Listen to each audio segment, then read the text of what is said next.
I think that's the single best piece of advice. Constantly think about how you could be doing things better and questioning yourself. I could either watch it happen or be a part of it.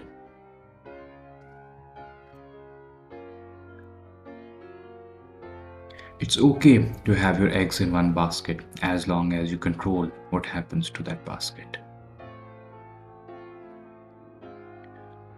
If you're trying to create a company, it's like baking a cake. You have to have all the ingredients in the right proportion. When something is important enough, you do it even if the odds are not in your favor.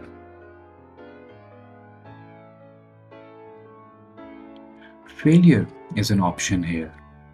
If things are not failing, you're not innovating enough.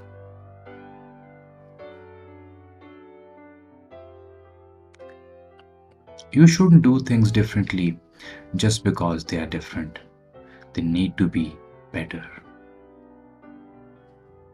I always have optimism, but I'm realistic. It was not with the expectation of great success that I started Tesla or SpaceX. It's just that I thought they were important enough to do anyway. I think it is possible for ordinary people to choose to be extraordinary. If you want to make progress, you have to take risks. You will fail at some point in time, but the most important thing is to learn from your failures. Persistence is very important. You should not give up unless you are forced to give up.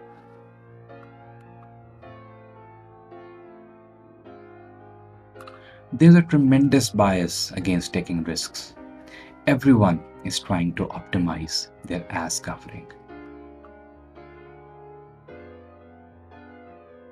Patience is a virtue, and I'm learning patience. It's a tough lesson.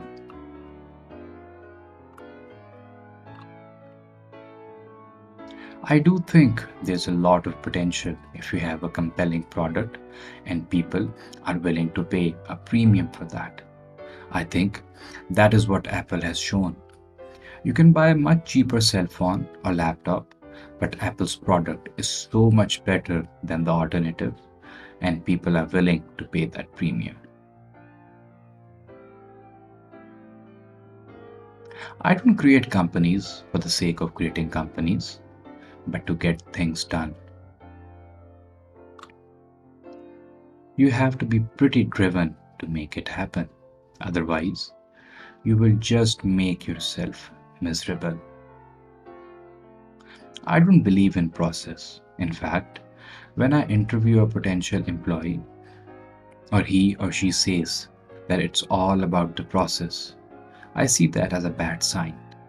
The problem is that at a lot of big companies, process becomes a substitute for thinking. You're encouraged to behave like a little gear in a complex machine. Frankly, it allows you to keep people who aren't that smart, who aren't that creative. Some people don't like change, but you need to embrace change if the alternative is disaster.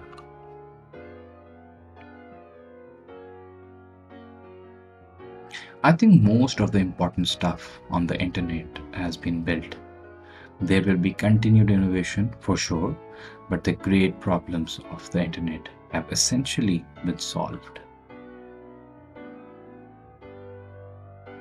I would like to die on Mars, just not on impact.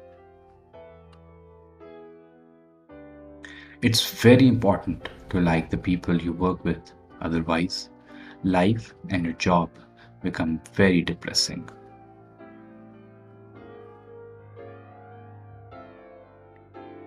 The first step is to establish that something is possible, then probability will occur. I'm interested in things that change the world or that affect the future, and wondrous new technology where you see it And you're like, wow, how did that even happen? How is that possible? Really pay attention to negative feedback and solicit it, particularly from friends. Hardly anyone does that, and it's incredibly helpful. You want to have a future where you are expecting things to be better, not one where you are expecting things to be worse.